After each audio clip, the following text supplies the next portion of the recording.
It was an expensive chair. The leather squeaked as I shuffled in it, betraying its purpose by failing to get comfortable. Disapproving eyes glanced up from the heavy mahogany desk that lay before me, and after a pause, the solicitor continued reading. "And to my grandson, Alistair Kincaid, I leave the sum of 30,000 euro and the following items. My grandfather Colin died of a heart attack in his sleep after months of living in a home due to his Alzheimer's. My father tried to care for him as much as he could, but towards the end, he needed 24-hour attention. Dad was still years away from retirement and wasn't able to give that kind of attention. And his violin." My ears prickled, and I looked up at the solicitor, then to my father. "Violin?"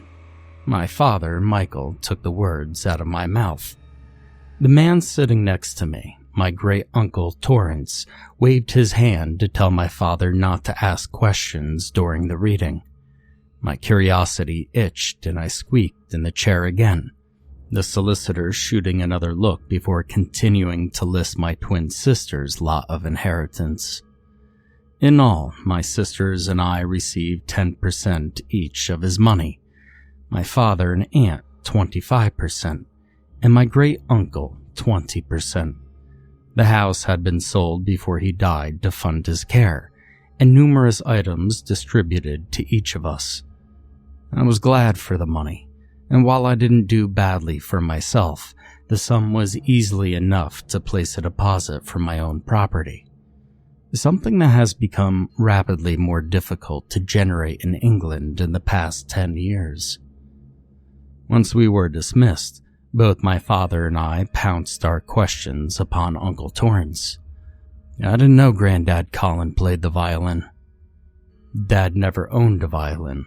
When did he get that?" Uncle Torrance raised his hands to again wave down our questions, while my sisters headed out of the solicitor's building to head home. "I'll tell you. In exchange for ale." A cheeky grin spread out on his face, the way it always did when he told the story. Dad drove to our local, the Cattle and Block. Once 3 glasses decorated the table, my uncle began to tell us the story of the violin. "You probably know very little of my grandmother Hildegard. She died before you were born, Michael. And I don't know much about Grandma Hildy before she married my grandfather Baltar. Only the stories she used to tell before bed. She was German originally, and grew up in the streets of York. She had only one possession apart from the rags on her back, and that was a violin. Now Grandpap Bal heard her playing on the street and fell in love with her instantly. He saw through the dirty blonde hair stuck to her shoulders, the scars and mud around her knees, and saw the beauty she wove over those strings. He got down on one knee, right then and there, and told her she must marry him. He told her he could not live another day without that song in his heart. She said yes, and they were married." He paused to take another long sip of ale. It was like a fairy tale, and it was surprising to hear such a story about my own family. "So it was Hildegard's?" Uncle Torrance nodded and put the glass back down. "Yes. Now, my brother and I were raised by our grandparents. My brother was 5 when our mother died during childbirth to me. My father, he was called Logan Kincaid, turned up on Grandpap and Grandma's doorstep and begged his parents to look after us for a while. He was stricken with grief and needed some time to pull himself together and figure out how to be a father without my mother.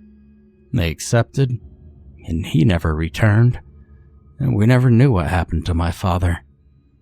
A couple of years before your dad had you, Grandpap Bal passed away, and soon after Grandma Hildy passed. You know what they say about a lovebird losing their mate. And that was when Colin inherited her violin. He always kept it locked up in the attic, and I don't suppose he ever knew what to do with it. He probably sent it to you because you like music so much, Alistair. Wow, it sounds like it's quite the family heirloom, Dad said. Look after it. Yeah, I will.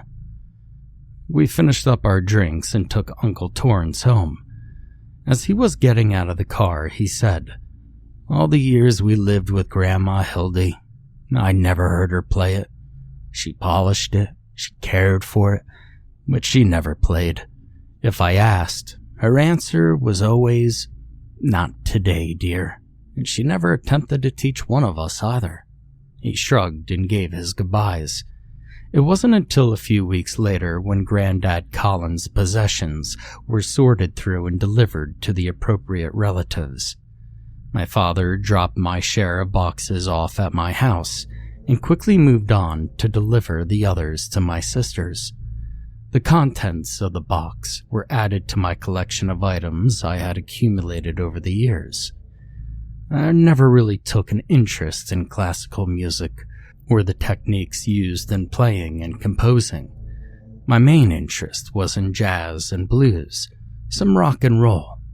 I liked soulful music, things that came from the heart, and it fascinated me how pain could create such beautiful things. The gramophone stood proudly with its collection of records, and the violin case lay before me. I had no intention to learn to play it, but I couldn't stop myself taking it out of the box and to give it a spin. The case was a big, heavy wooden box shaped like a violin, but it seemed a lot bigger than necessary. I unclipped the case, and inside was a vast amount of silk cloth, a stunning crimson that caught the light as I placed it on the floor. Underneath, the object of my curiosity. It was worn, some of the varnish chipped in places, but even I could tell the craftsmanship was expert. The wood was a deep color, and on the back there was branding. It seemed to be a sigil depicting a swan bleeding from the neck. I didn't recognize it, but I know very little about bowed instruments or sigils. Holding it in my hands, it was a lot heavier than I expected. Hildegard must have been quite a strong lady. I pulled it up into position on my shoulder and stroked the bow across the strings. I flinched from the screech. I tried again, a little gentler, only to be thanked with another banshee wail. Defeated, the violin went back into the case. Clearly, it took a master's hand to use it. As I was putting the silk back around it, a small envelope dropped to the floor. Written on the front in black ink, Alistair, in my grandfather's handwriting. I pulled the note out of the envelope, and this is what it read. Burn the violin with salt. And why would he ask me to do that? Then again, as his mental health declined, he could probably have been capable of any delusion. I had a vivid and painful dream that night. I stood in the foyer of a house I didn't recognize. It was grand, clearly the home of a rich family. There were portraits on the walls, soft and elaborate carpets beneath my feet, and an unlit chandelier on the ceiling. Below me, I heard agonizing, tormented screaming, punctuated with heavy, wet thuds. Above me, some of the most enchanting music I have ever heard. I can only describe this song and how it made me feel, lost and forlorn. My eyes on the brink of tears. Though the tone of the notes seemed almost harsh, I longed to find them in the halls of this house. I wanted their comfort and embrace. I moved automatically to the stairs beside me, unable to pull myself away from the siren song. The screams fading into the distance, the chords floating throughout the house, teasing me, beckoning me to their creator as I reached a door at the end of the hallway. The gold-painted detail led the handle. Its cool touch swept across my hand. It turned, the latch clicking open, and then I awoke. The headache sat behind my eyes, clinging to the groggy realms of sleep and the lost call of the dream I'd left behind. It felt as if all the space around my eyes was packed with cotton wool, and a dull throb pushed into my eyeballs. I took a deep breath and shook my head to find some sense in the morning. It's not like I've never dreamt before, but rarely did something stick with me in such a haunting way. I felt the song in my bones, the ache to hear the rest of it, like a story with the ending ripped away. I dreamt the same thing for a week afterwards. It began the same way. However, each night I would get closer and closer to the source, and each morning I would wake up in more and more pain. The migraines got so severe, I spent a lot of time before work vomiting in the bathroom, until my head eventually stopped spinning. Painkillers? They did very little, and I was drinking extra water to make sure it wasn't dehydration, but nothing satisfied it. The night before last, I stood right behind her. As I was lured up the stairs, the song changed as I approached the violinist. Playful, like it was teasing me, begging me into a game. She turned her head to the side, just a little, and said, "Not today, dear." I suddenly awoke and my legs retracted into my chest for the pain, and I pushed the heels of my hands into my eyes. A small amount of relief from the pressure, but not enough. It took me several minutes to realize I could still hear the music coming from my collection room down the corridor. My hand was on the door handle when I became aware of the dripping sound. At my feet, dark spots decorated the carpet, and on my bed, the same darkness streaked the sheets. My hand rose to my face to realize it was wet. Angry, confused, and scared, I jerked the door open and stormed into the room where the violin lay on one of the display cabinets. The song was a cacophony of agony through my mind, yet it was beautiful. I held it in my hands, unsure of what to do. My mind came back to my granddad's note. Burn the violin. With salt. I shook it off. It was ridiculous. I pushed it into its case, but the song still burned through my eyes. Tears streamed down my face. As I piled the silk wrapping on top of it, the music ebbed slightly. I wrapped the silk around again, properly covering each inch of the instrument, and with each binding, the pain faded with the tune. As I clipped the case together, the violin was all but silenced. I woke up on the floor next to the case with the taste of copper in my mouth. I must have fallen asleep in there after silencing the instrument. I decided then and there that I was done. I was going to sell it. Whatever madness overcame me, I'd give it to someone else. I knew a place in town, and after cleaning the blood from myself, I drove straight there. I could still hear the humming from the case as I pulled it from the boot of my car. I took a few ibuprofen in preparation. I'd also considered earplugs, but somehow I came to the conclusion that they wouldn't work either. A bell rang as I pushed the door open. "Oh, hello," a cheery wave from an older gentleman. "Hey, would you be interested in an antique violin?" I set the case down on the counter in front of him. "Oh, certainly." His fingers rippled above the case before he nimbly flicked open the latches. I braced myself. As he pulled the silk away, the song became louder, and all the pain returned to me. "Act normal. Just act normal. I don't know a lot about it. I inherited it recently. It's from at least 1880s. It was my great-great-grandmother's. I sucked a deep breath in to push back the throbbing in my eyes. Yes, it certainly is old, not in the best condition, but not the worst I've seen. He turned it over and I felt a sharp pain across my forehead. Air rushed into my lungs, and I tried to cover the sharp breath with a cough. He gave me an odd look. This sigil is interesting. I've never seen it before. The manufacture of this is reminiscent of a Stradivarius, but...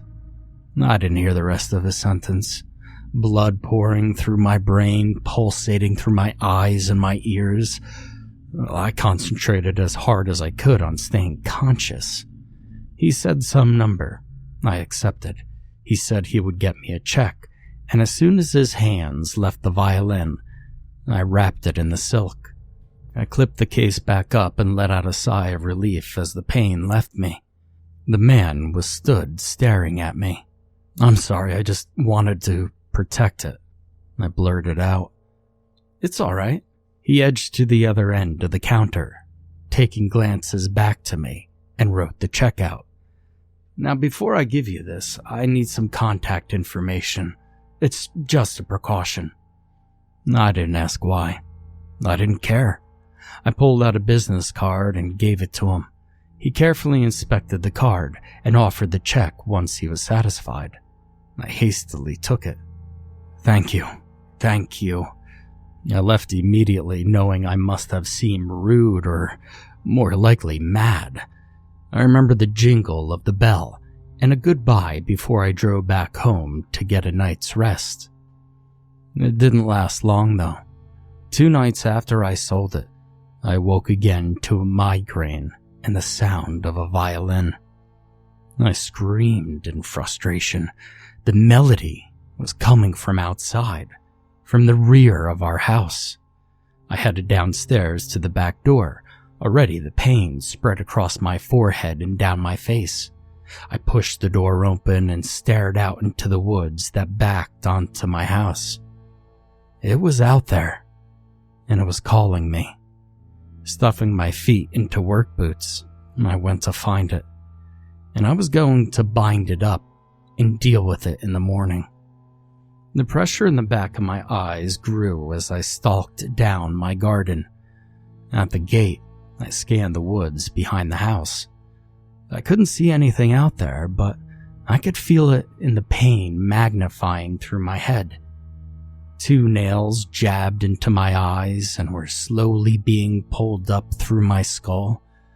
All I wanted was relief as the nails broke my eye sockets and began pulling at my scalp.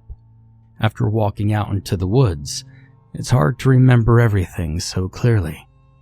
I remember how much it hurt, and how it kept getting worse the further I walked, to the point where I didn't know if I was following the music or the pain. I think I almost passed out at one point. You see, I saw bright flashes in the front of my eyes, and my vision started fading into black spots. I could have sworn as those black spots started appearing over my eyes, I saw the shadow of a woman in front of me. My vision came back to me when I saw the blood on my arms and staining my pajama bottoms.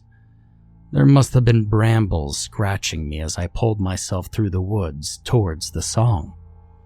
But I couldn't feel any pain out there, only the persistent and all-consuming ache spreading across my head. I could feel the center of my forehead intensify as if a vice were applied to each side of my temples, forcing the bone into itself. Ahead of me, the trees broke out into a bank and some murky, inky water. It was a neglected river. No, an abandoned canal route, full of rotting plant matter and debris. The pain had finished its work on my head and indulged in exploring my chest. It felt as if my rib cage were being slowly pulled from the rest of my body. The pounding in my chest became a crushing hand around my heart. My legs gave out from under me, and I fell, whimpering on the ground. I'm not proud to say this, but I cried. Hell, I sobbed into the dusty mud around me, the smell of the water nauseating, and being unable to distinguish between the flies around me and the black spots I was hallucinating. Eventually, my head slumped to the side, and there lay the dark wood case. The tears stopped for just long enough for me to try and pull myself up. Pain shot through my ribs as I hauled myself to it. The pain ebbed as I wrapped my fingers around the handle of the case and I held it to my chest. And while the song still sawed through my skull, the pain waned just enough for me to make it to my feet along the trek back. Perhaps the violin provided me mercy for finding it, or perhaps it was just the relief of finally having an option to end this. I saw the black gate ahead of me, and as I approached it, the shadows crept over my eyes and stole vision from me. My boot caught on something and I flew forwards, hands finding the gate in front of me before I crashed into the ground. The impact throwing all the air from my lungs and sprayed blood over my hands. I lay there, over the gate, winded, stunned, and a dull throb throughout my whole body until a light from the kitchen pierced the darkness before me. The pain was excruciating. My face was wet with tears and blood as I came through my back fence, and as I was about to open the back door, I heard a voice. "Are you all right?" My neighbor. I'd forgotten he worked early shifts and would be up in the small hours of the morning. When I first moved in, he came over to ask me to keep the noise down in the afternoons while he slept. "You don't look so good." He stubbed his cigarette out against the wall, slipped it back into his pocket, and came over the fence. "Did you hear that earlier?" "Hear what?" My heart sank a little as I knew the answer to my next question. "You know, the noise. It was coming from over there." I struggled to form sentences. I gestured out to the woods with the violin case. He shook his head slowly, his gaze following my arm before looking back to me. "You want me to call someone?" No, I'll just get some sleep." I pulled the muscles on my face into what was meant to be a reassuring smile. My head throbbed and I gave up on the effort. "Thanks." He watched me head inside into the house before pulling his cigarette back out. In my collection room, I lay the case before me. I could still hear the music slicing through my brain. Silk. I need more silk. I tore every bedsheet from the airing cupboard and threw everything that felt like silk on top of the case. Every shirt, every pair of boxers, handkerchief that shimmered and danced through my hand, they all went into that case. And finally, I could hear myself think, and hear my nose dripping again before collapsing onto my bed for the night. I awoke to a rapid knocking at the front door. I pulled myself out of bed, a small headache still prevailing, but much better than it had been. I pulled on a dressing gown and answered the door. It was my neighbor. "Hey, you're still alive. I was just checking. You looked really rough last night." A smile of relief washed across his face. I was genuinely surprised. Yeah, I'm fine. Hey, thanks for checking up on me." "Wife look after you?" "Oh, no, I'm not married." "Oh, so was your girlfriend then?" "No, I live alone." "Well, your guest or whoever followed you in last night," he said, rolling his eyes. He must have mistaken my confusion for being pedantic. "Wait, what?" He hesitated. "A woman. She walked up through the back gate and into the house a few times after you went in." "There's no one here." All right, I'll keep hush about it. I was just checking to see if you were okay." He put his hands up defensively. "No, I'm definitely not, but Thanks for checking. I really mean it. You're alright. I'll see you around. Hey, what did she look like? Huh? You're serious, aren't you? I mean, you don't know what I'm going on about. I shook my head. Well, she was a bit taller than the average lady, I'd say. She was blonde, very pretty. She was in a white dress, like a nightie, but an old-fashioned one. She walked up from where you came, through the gate, and into your back door. And she opened the door? I gestured with my hand, just in case he didn't know what opening a door looked like. Fucking smart. Yeah. She unlocked my door and walked in it. No, she didn't unlock it. Excuse me. Thank you, again. I ran to the back door and checked it. It was locked. My heart pounded in my chest as the sense of reality I had built up over the lifetime began to crack. My first headache without the song pushed into the back of my eyes. And I realized then, while I was rubbing my temples, if the nightmares didn't kill me, then the sheer stress would. I finally decided to obey Grandpa Colin's note then, and burn the violin after my neighbor left for work. Alarm set for 4:30 the next morning. I went to bed and dreamt.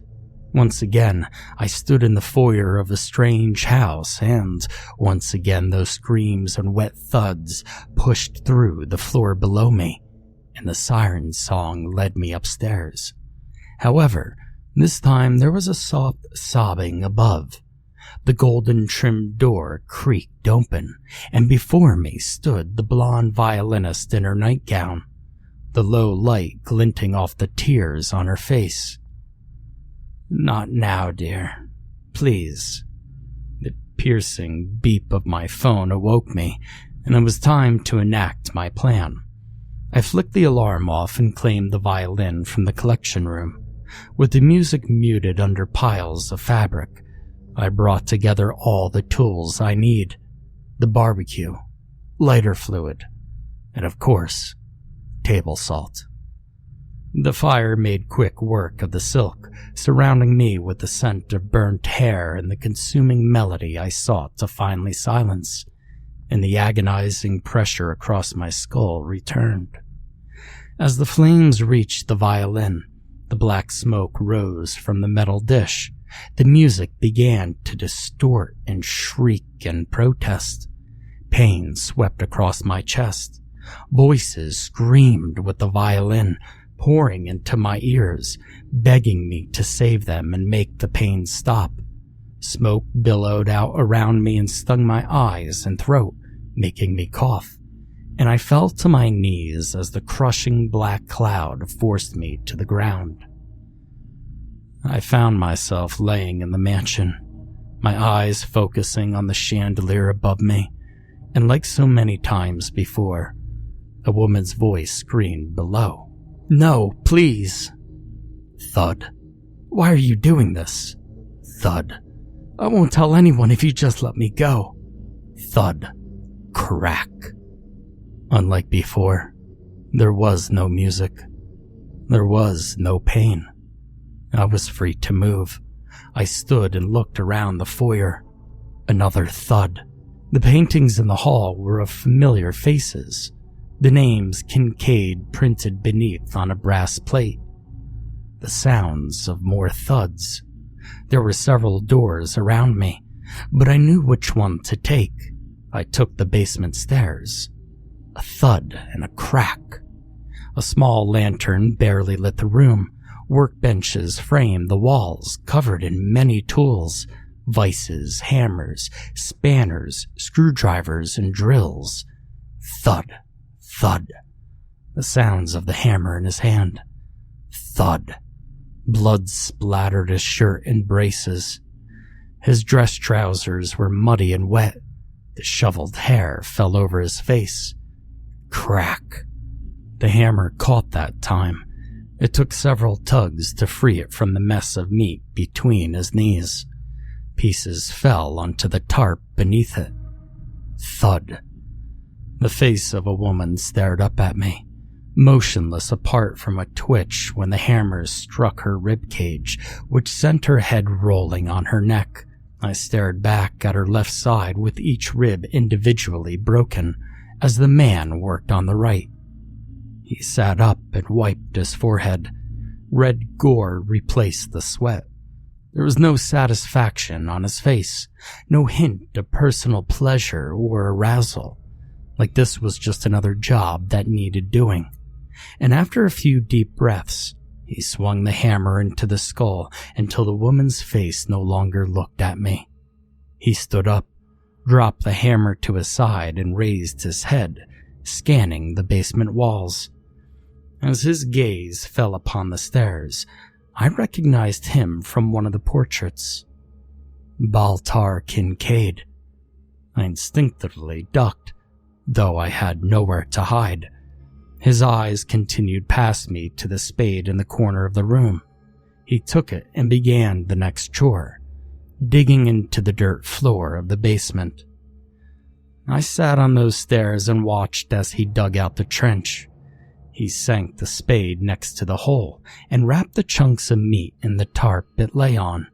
In the dim light, I saw a pale hand in the wall of the grave, partially decomposed. As he dragged the body in and began to cover it with the dirt, I noticed the rest of the floor. Uneven, some parts freshly dug, others older but the outlines still distinct. Another thud. My attention snapped back. Baltar's foot on the bottom step of the stairs. His eyes locked onto mine, pain shooting into the back of my skull, white light pouring over my vision. A steady beep, fresh oxygen with each breath. A voice. A woman's voice. My sister's voice. Alistar? A hand gripped my wrist. I screwed up my eyes and rubbed them with the back of my hand. The white filled with gray, then the shadows and colors returned to show me her face. Alistar, you're awake. My head spun a little, and I felt like hell all over. What? Where? You're in the hospital. Your neighbor found you after you passed out in the garden. The violin. The fire. Yes, your stupid late-night barbecue party for one. The concern was gone. The familiar tone of lecture mode replaced it. What were you even burning? There was black smoke everywhere. The fire brigade couldn't even find what you set fire to, just accelerant and salt. I'm sorry? A moron? Are you trying to kill yourself? A sharp pain to the side of my head. You nearly died from monoxide poisoning. Your whole face was covered in blood. Don't flick me. She opened her mouth to say something, but her throat caught. Instead, her hand jumped forward and delivered another stab of pain to my temple. Lily drove me home later that day, after I was given the all-clear. I slept well. It's been nearly a week since the hospital, and I've dreamt of nothing but mundane work-related stuff. But you know the real kicker to this is? I had a call from the police on Monday asking me about the violin. Apparently, when the music store owner had come in on that morning, it was gone. He's reported it stolen and given my name to the police so that they can ask me for information that might help them find it. This damn thing is no end of trouble.